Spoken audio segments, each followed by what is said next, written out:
Well, the Eagles are still waiting on an update with Lane Johnson, but they've already begun to make some roster moves. Plus, there's one workout they held to potentially bring back a former player. And honestly, the more you think about it, I'm all for it. However, what I'm not for is all this drama involving Jalen Hurts and frustration with the offense. In this video, I'll add in a little more perspective, go over the latest injury updates in Philly, and look into some fairly obvious changes Kevin Patullo needs to make. So let's talk about it. But first, let's run it.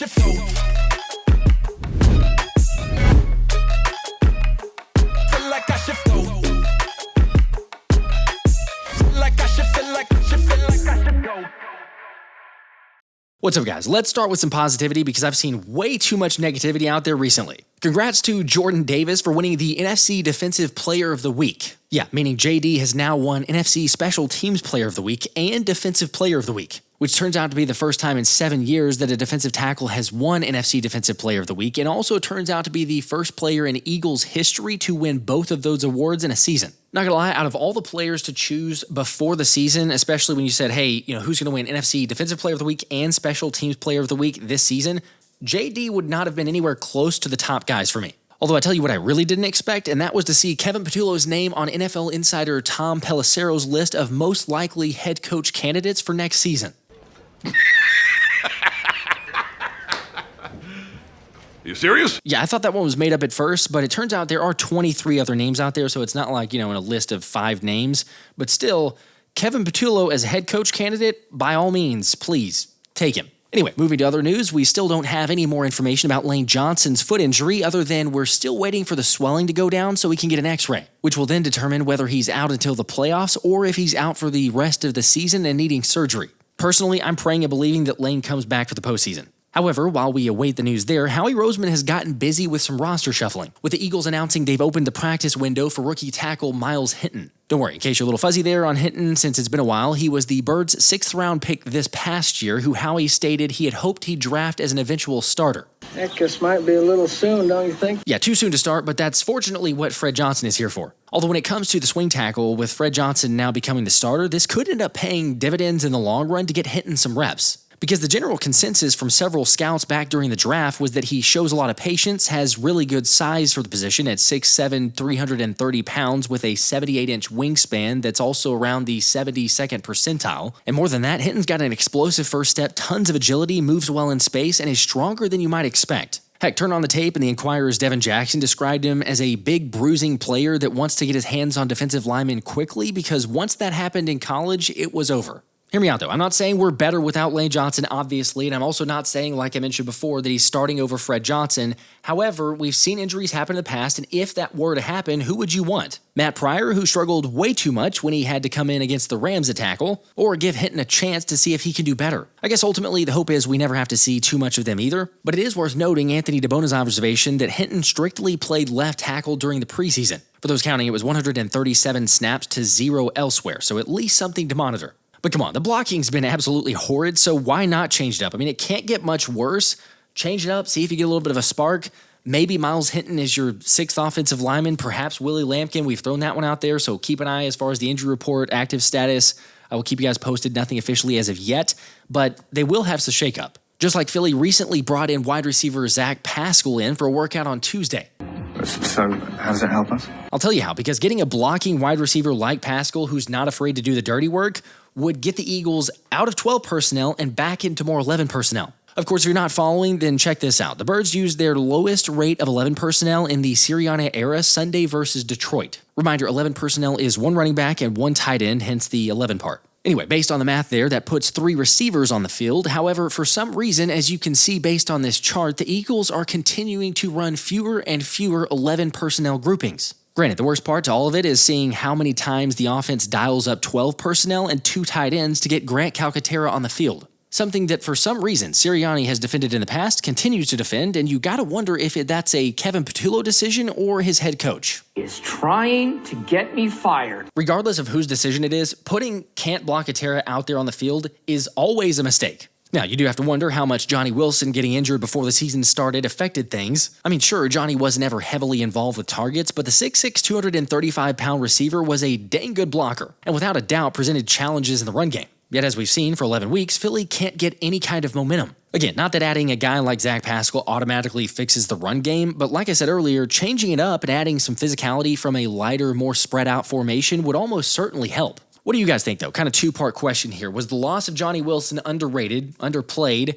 And also, would you look into or would you be interested in the Eagles bringing Zach Pascal back? Let me know your thoughts in the comments, and while you're doing that, check out the eerily similar roles that Johnny Wilson and Zach Pascal played for Philly's offense during both of the Super Bowl seasons. You see it, almost the exact same amount of snaps, and certainly some favoritism for them being on the field during a running play. Just saying, they might as well, and I understand the thought of, yeah, but is Pascal a good route runner? But that's a whole other issue.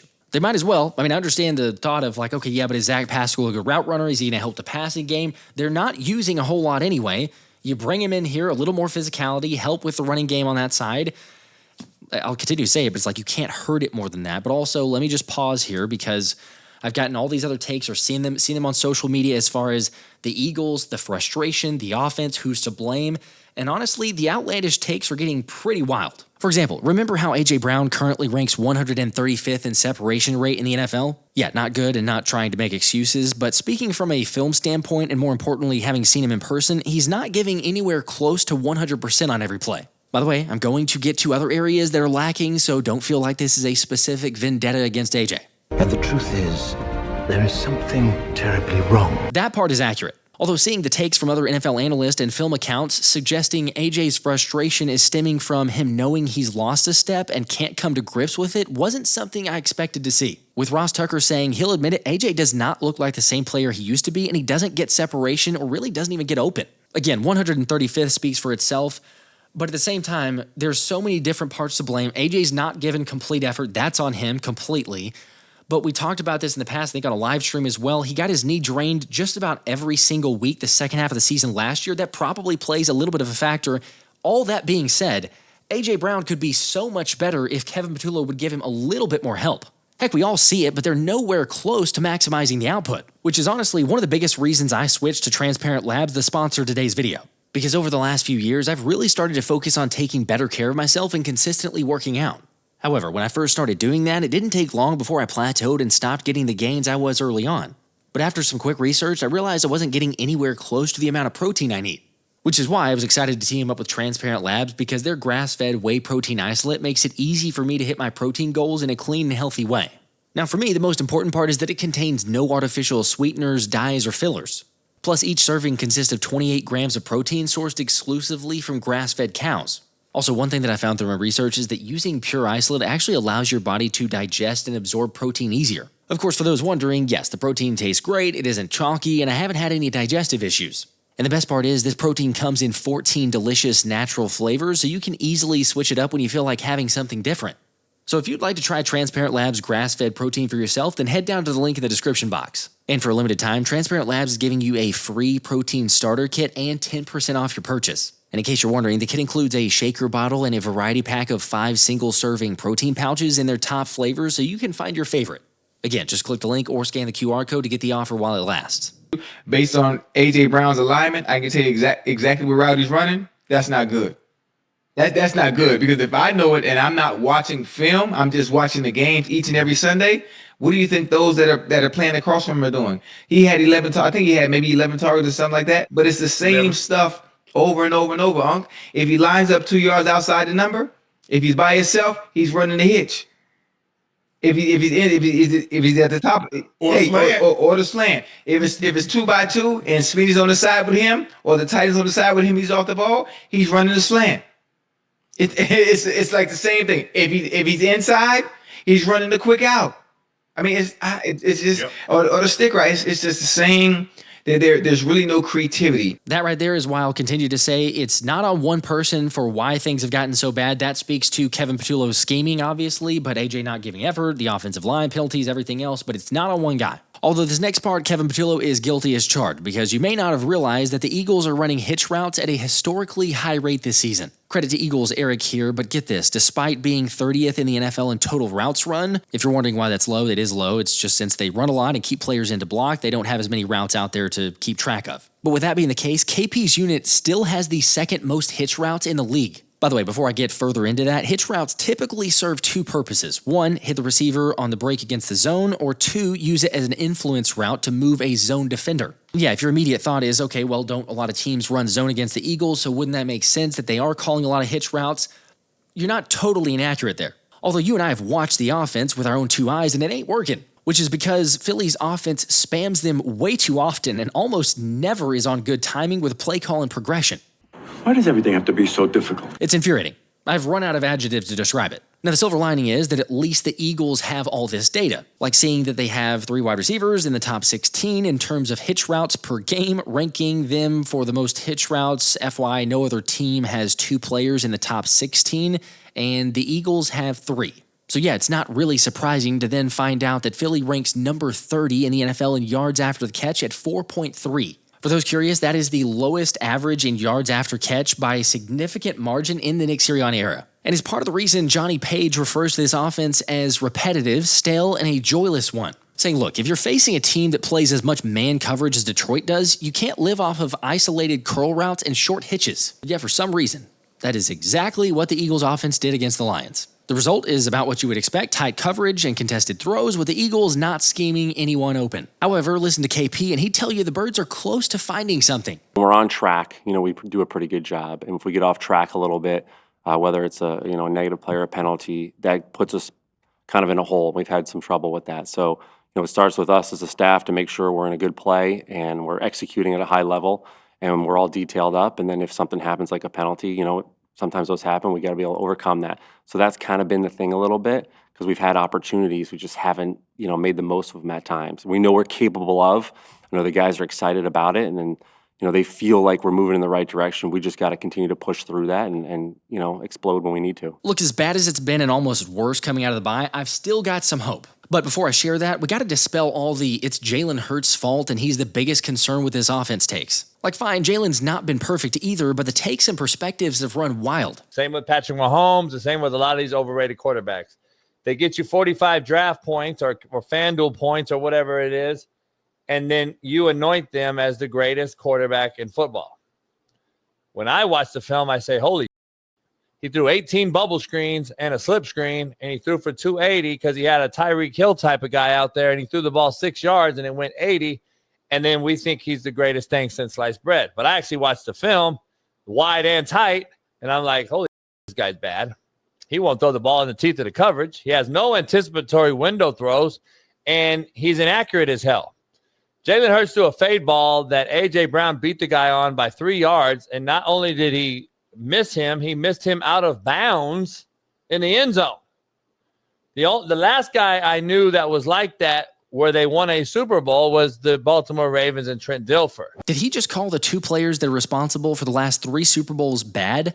Like, what world are we living in? I mean, how about we keep it real and talk about a quarterback who was actually bad in LA Chargers Justin Herbert? In case you didn't watch or hadn't heard, of course, I don't know that you would have heard because it's almost like everyone fails to mention it, but Herbert had 81 passing yards on Sunday and nobody talked about it. That's right, 10 for 18 for 81 passing yards in a blowout loss to Jacksonville. Yet the narrative is to overblow Jalen Hurts' struggles. Surely there ought to be a double standard for this sort of predicament. Could you imagine what the media would do if Jalen Hurts threw for 81 passing yards, and better yet, if he threw for 81 passing yards and lost a game by 29 points? Let's remember, QB1 had 3 touchdowns and a perfect quarterback rating versus the Vikings, along with another 4 touchdowns versus the Giants. Of course, there was the bye, but as always, no one's free from blame, and he played poorly against the Packers and Lions. Granted, there was some bad weather, but even with a below-standard outing, I'm not going to the point that several people on social media are that Hurts needs to be benched. Heck, as bad as the Eagles' offense has been, Jalen Hurts still leads the NFL with 17 passes of 20-plus air yards or more. AKA, the idea that he won't push the ball down the field or can't complete those passes is completely made up. Oh, the other thing that's false is this whole idea that QB1 can't or doesn't want to throw over the middle of the field. Of course, I get it. You have various NFL analysts sharing Jalen Hurts' career heat map and saying, yeah, but the proof's in the pudding, the dude just won't throw over the middle, which looks much worse comparatively when you take Lamar Jackson's heat map and see how many times he peppers the middle of the field. But is that really a Hurts problem or something else? If there are frustrations from your teammates or coaches with you, do you feel like you're open to them coming to you with them? Well, I can't get into hypotheticals of if. Ultimately, it's about coming in here and working and leading and, bringing good energy and going out there and showing about how you work. You know, at the end of the day, we come out here we are here to play as a team and to play together and go out there and find ways to win. And so that's where we all have our focus at. So those things haven't been brought to you directly? I don't want to get into that. I know it hasn't, though. How about you personally? Y'all bring it to me. I mean, I think it's a bit of a different thing. Again, I don't want to get into the weeds of anything ultimately. But from a personal level, that's what I was going to ask you about. How do you sort of, I assume you get frustrated at times with certain things. How do you sort of overcome that? It comes with the nature of it. You know, everybody's going to have an opinion, and I give a lot of respect to those things. Ultimately, you know, we're all here to do the same thing. And so it's about the pursuit of that, you know, and I've always encouraged trying to work together to achieve that. If Jalen Hurts is the problem, I'm gonna question this. Here's just a few Hurts quotes. We got to get out of this play not to lose mentality. We have to come out, play aggressive, and play our game. You saw our game in the second half. That was after the Rams. Yes. Hurts desired before the 2024 season, where they went to the Super Bowl last year, he publicly believed the Eagles were overly reliant on vertical routes and not utilizing short to intermediate throws, particularly over the middle, where Brown has thrived in his career. That sounds like Jalen Hurts is petitioning for something that people are saying Jalen Hurts doesn't want to do. And you remember last year, after the NFC title game, Jalen Hurts quoted, "They let me out of my straitjacket on Sunday." I'm going to just say to you, if you're just thinking that it's Jalen Hurts that is the problem, there's 3 opportunities, 2 of them within the past calendar year, where Jalen Hurts has spoken out and said, look, take the shackles off. Let me do something here. You're asking me to quarterback a team wearing handcuffs. Yeah. Let me out of it. And so to me, that sort of goes contrary to Jalen Hurts being this overly nervous guy that doesn't want to do things. I think it's an unfair representation of Jalen Hurts. Someone recently said to me, we're way too predictable. And like, okay, obviously, we're way too predictable. But if they're going to be as predictable as they are, you have to be perfect on offense. And sadly, the Eagles' offense is anything but that, with execution being poor, way too many penalties, and guys not being on the same page. Plus, add that to a recipe of a lot of 50-50 balls, and then hear Bears head coach Ben Johnson talk about that kind of philosophy, and it's hard not to imagine what the offense could look like in Philly if they got creative. There's a chance at some more 50-50 opportunities. Yeah, I'm not a big guy on 50-50 balls, to be honest with you. I think you can look at my track record of calling games, and we like to get guys open a little bit more than just throw it up for grabs. And so that's not really what we want to be about necessarily. I think we're pretty close on that first third down, and the second third down is one that he'd like to have back. And I think we had maybe 1 or 2 opportunities more that we probably could have challenged him down the field, and we didn't pull the trigger for a number of reasons. But no, it's something that we're going to continue to work on. That stuff doesn't just happen overnight. You know, it's that's a work in progress. It's been that case everywhere I've been, so I'm not concerned about that. It's like I hear that, and man, the difference a competent play caller can make. Honestly, just to have some unpredictability would be nice. Although you got to admit, the further we go and the more you look across the NFL landscape, nobody knows anything about anything. They're not losing this football game. And I am not going to spend a lot of time worried about how I'll feel if they lose this football game, because I kind of feel like I know how I'm going to feel during this football game. A few moments later. Benito got a jump on that snap, and there's Kelsey to scoop it up, pick up the first. We've done a good job. Obviously, there's a certain way a game's going to unfold, and this is to our advantage, we think. Offensively, we'll pick it up here. We converted some third downs. We had good field position with the return game, but the team we're playing is more of a first-half team. He's already made 4 today. Lutz in the clutch. Bo Nix played better than Patrick Mahomes. That is what happened. Could not have been more shocked watching a game than I was watching that one. The Chiefs went to Denver, arguably their biggest regular season game of Patrick's career, got thoroughly outplayed, blew a more than winnable game multiple times, has the ball in the fourth quarter with a lead, go down, score a touchdown, game over, 3 and out. Tie game, 4 minutes, perfect. Drive down the field, kick a field goal, win the game, 3 and out. Denver made the high leverage plays. Kansas City did not. And Denver now has a stranglehold on the division. Kind of fun to see the Chiefs lose, not gonna lie, but also maybe even more fun to keep the Nick Wright receipts, especially whenever he was doubling, tripling down that there's no way possible the Chiefs lose that game. Yet you had some of the top competitors in the NFL playoff race show some really poor QB play this past weekend,